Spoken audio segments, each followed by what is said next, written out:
अस्सलाम वालेकुम स्टूडेंट्स, आज हम करेंगे यूनिट नंबर 12 का थ्योरम नंबर 1। और फर्स्ट थ्योरम में क्या कह रहे हैं कि the measure of a central angle of a minor arc of a circle is double that of the angle subtended by the corresponding major arc. मैं theorem को साथ साथ एक्सप्लेन करती हूँ आपको कि सबसे पहले क्या है कि आपने एक सर्कल लेना है। आपने देखा होगा मैंने बहुत सी डेफिनेशंस लिखी हुई हैं लेकिन वो मैं आपको साथ साथ एक्सप्लेन करूँगी। अब क्या है कि गिवन में कह रहे हैं कि the measure of a central angle of a minor arc of a circle. याद रखिएगा कि माइनर आर्क कौन सी आर्क होती है? An arc whose measure is less than 180 degree. जब आप उसको मेजर करो और वो 180 डिग्री से कम आए। अब देखें आप कि ये आपके पास सपोज़ एक लाइन सेगमेंट है या जो भी लाइन है। अगर आप क्या करते हो कि अगर तो ये पूरा सेमी सर्कल ले लेते हो तो उस सूरत में तो ये आपके पास एंगल जो बनता है वो आपके पास 180 डिग्री बनता है, ठीक है। लेकिन अगर जो है इतनी सी आर्क अगर आप ले लेते हो, ठीक है, जो कि सेमी सर्कल के अंदर बने और वो 180 डिग्री से कम हो, ठीक है, तो कहते हैं कि वो आर्क जो है वो माइनर आर्क कहलाती है। An arc whose measure is less than 180 degree. 180 degree से कम कुछ भी हो सकता है, वो आपके पास क्या होगी? Minor arc. तो स्टेटमेंट में भी यही कह रहे हैं कि the measure of a central angle of a minor arc. एक तो वो सेंट्रल एंगल की बात करें और एक माइनर आर्क की। सेंट्रल एंगल वो होता है जो उसके दरमियान में बनता है। ये देखें, a central angle is the angle that forms when two radii meet at the centre of a circle. जब जहाँ पे दो रेडियस आपस में मिलते हैं वो आपके पास कौन सा एंगल होता है? सेंट्रल एंगल, जो उसके सेंटर से ड्रॉ होता है। इसी तरह से वो कह रहे हैं इस double that of the angle subtended by the corresponding major arc. जो माइनर आर्क जो है उसका जो एंगल है वो डबल होगा कॉरेस्पॉन्डिंग मेजर आर्क से। अब देखें कि मेजर आर्क क्या है? An arc whose measure is greater than 180 degree, जो सेमी सर्कल से बड़ा हो। तो देखें, an arc whose measure is greater than 180 degree, जो कि 180 डिग्री से बड़ा हो, वो आपके पास मेजर आर्क कहलाती है, ठीक है। इसके बाद सर्कम एंगल का जिक्र है, वो जब मैं साथ में आपको एक्सप्लेन करूँगी तो वहीं आपको बता दूँगी कि अब देखें कि गिवन में क्या है। गिवन में सबसे पहले वो बात कर रहे हैं कि ए सी आपके पास एक आर्क है। ये देखें, ए सी आपके पास एक आर्क है। अगर आप नोटिस करें तो वाकई में ये आपके पास एक आर्क है और ये छोटी सी आर्क है जो सेमी सर्कल के अंदर लाई कर रही है, यानी 180 डिग्री से कम है, ठीक है। तो ए सी आपके पास क्या है? आर्क ऑफ अ सर्कल है। ए सी आपके पास क्या है? Is an arc of a circle. Circle की वो आर्क है और इसका सेंटर क्या है? With centre at O. Centre क्या है इसका? ओ है, विद सेंटर ओ। अब सेंट्रल एंगल कौन सा है? ये देखिए, जो कि दो रेडियस से, जब आप सर्कल के सेंटर से कोई भी लाइन सेगमेंट ड्रॉ करते हो तो वो उसका रेडियस कहलाता है। एक रेडियस ओ ए है और दूसरा रेडियस ओ सी है, और दोनों रेडियस जिस पॉइंट पे मिल रहे हैं वो है पॉइंट ओ। इसका मतलब है कि एंगल ए ओ सी जो है वो क्या है? Central angle. Angle O C, A O C is the central angle.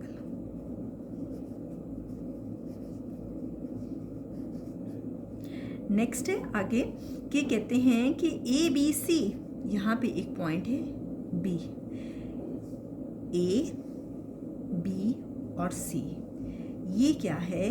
Circum angle. A B C आपके पास सर्कम एंगल है। अब सर्कम एंगल होता क्या है ये हम देखते हैं। ए बी सी आपके पास है सर्कम एंगल, और सर्कम एंगल आपके पास ये है, a circum angle is subtended between any two chords of a circle. जो दो कॉर्ड्स के दरमियान आए, देखें एक कॉर्ड जो है वो आपके पास ए बी है, दूसरी कॉर्ड है बी सी है, और कॉमन पॉइंट इसका जो है वो बी है, जो कि उसके सरकमफ्रेंस पे, और सरकमफ्रेंस आपके पास ये जो इसकी बाउंड्री है वो आपके पास सरकमफ्रेंस कहलाती है, ठीक है। ये जो इसकी बाउंड्री है, तो एंगल ए बी सी आपके पास क्या है? Circum angle.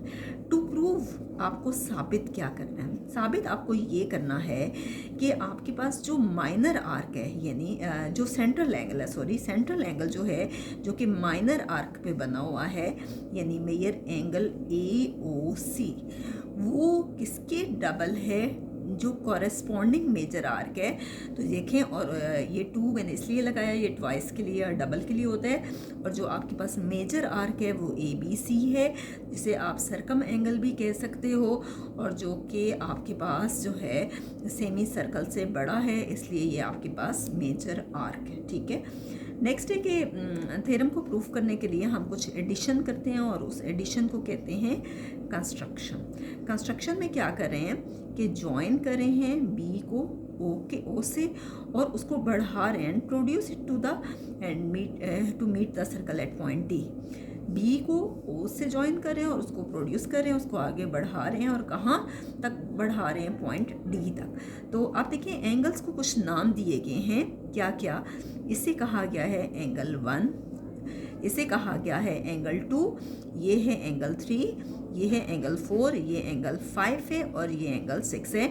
कुछ एंगल्स को नाम दिए गए, आप लिखते हैं यहाँ join B with O, B को ओ से ज्वाइन किया और उसको बढ़ाया, किस पॉइंट तक बढ़ाया, पॉइंट डी तक, and produce it to the point D, D point तक बढ़ाया हमने।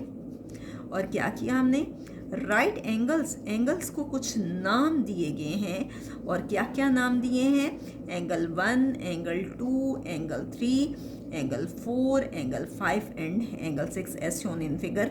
जैसा कि आप फिगर में देख रहे हैं कि एंगल को ये नाम दिए गए। नेक्स्ट हम करते हैं प्रूफ, और प्रूफ में है जी स्टेटमेंट्स एंड रीजंस। नेक्स्ट देखें कि अगर आप अपनी बुक पे देखो, तो ये देखें कि अगर आप बुक की डायरेक्शन अपनी साइड पे करें, तो देखें ये जो एंगल बन रहा है, ट्रायंगल बन रही है, ये है ए ओ एंड बी, और इसमें एंगल 1 है और एंगल 3 है। और आपने एक थ्योरम किया था 9th क्लास में कि जो अपोजिट साइड्स होती हैं वो कॉन्ग्रेंट होती हैं, तो इसी तरह से अपोजिट एंगल्स जो हैं वो भी कॉन्ग्रेंट होते हैं। अगर ओ ए जो है वो ओ बी के बराबर है, तो एंगल 1 जो है वो बराबर होगा एंगल 3 के, क्योंकि angle opposite to equal sides या कॉन्ग्रेंट साइड्स होगा। ठीक है, angle opposite to equal sides in O A B. इसी तरह से अगर 1 3 के बराबर है, तो बिल्कुल इसी तरह से मेजर एंगल 2 किसके बराबर होगा, मेजर एंगल 4 के। और सेम स्टेटमेंट आएगी angles opposite to equal sides in triangle. पहले जो ट्रायंगल थी उस ट्रायंगल का नाम था इक्वल साइड्स इन ट्रायंगल। पहली ट्रायंगल का नाम था ओ ए बी, और दूसरी ट्रायंगल का नाम है क्या है, O B and C, O B and सी।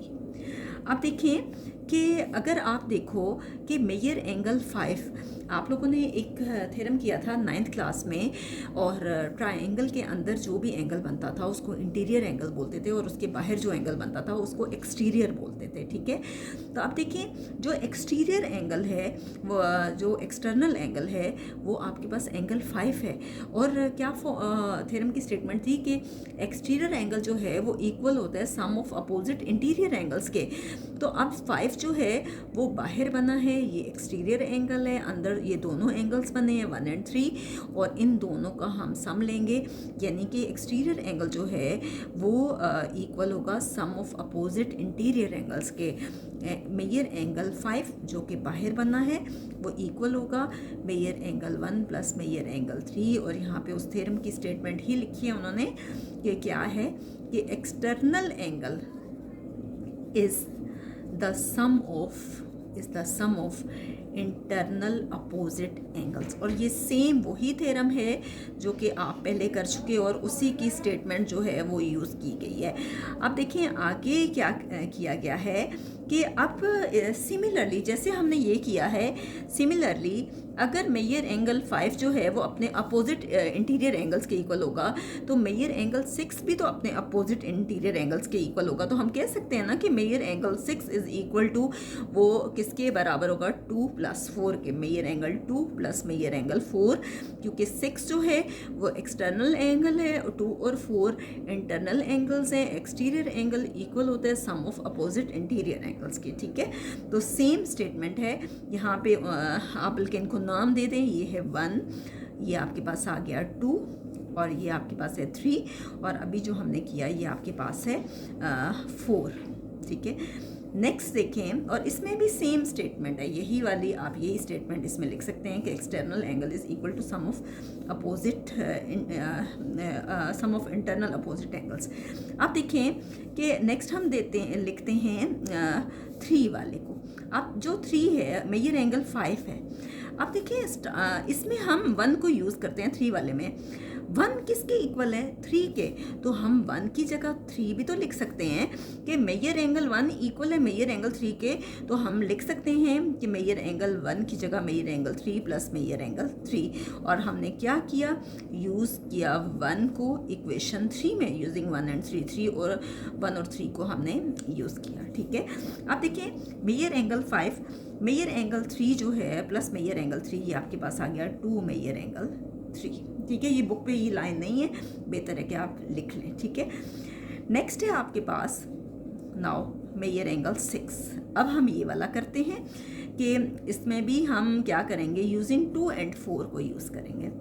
कैसे कि 2 में हम 4 को कैसे यूज़ करेंगे कि मेजर एंगल 6 इक्वल है मेजर एंगल 2 के, और 2 किसके बराबर है? 4 के। तो major angle 6 equal to major angle 4 plus major angle 4, ये वाला लिखा। दोबारा देख लें कि मेजर एंगल 2 की जगह हमने कौन सी वैल्यू पुट की? मेजर एंगल 4 की, और ये वाला मेजर एंगल 4 हमने वही वाला लिखा। ये आ गया major angle 6 equal to 2 times major angle 4। ये दोनों लाइन्स जो हैं आपकी बुक पे नहीं हैं, जो मैंने यहाँ पे कर दी हैं। अब देखें कि इसको आप नाम दे दें 5 का, और इसको नाम दे दें आप 6 का। ठीक है, अब क्या करेंगे कि 5 और 6 को यूज़ करेंगे, इन दोनों को ऐड करेंगे। एडिंग 5 एंड 6, 5 में अगर हम 6 को ऐड करें तो क्या होगा कि इसकी जो लेफ्ट हैंड साइड है उसमें इसकी लेफ्ट हैंड साइड यूज़ करेंगे major angle 5 plus major angle 6, और इसकी राइट हैंड साइड में इसकी राइट हैंड साइड यूज़ करेंगे। ये 2 मेजर एंगल 3 है और ये है 2 मेजर एंगल 4। ठीक है, यहाँ से आप क्या करोगे कि 2 कॉमन लेंगे, major angle 3 plus major angle 4, और ये है मेजर एंगल 5 प्लस 6। अब 5 प्लस 6 जो है वो बना हुआ है AOC पे। किस पे बना हुआ है? AOC पे, मेजर एंगल AOC पे, प्लस 2 मेजर एंगल 3 और 4 बना हुआ है, ये आप देखें AB एंड C पे, मेजर एंगल ABC पे। तो यही चीज़ हमने प्रूफ करनी थी और ये बहुत आसानी से हमारे पास प्रूफ हो गई है। नेक्स्ट वीडियो में इंशाल्लाह हम थ्योरम नंबर 2 करेंगे।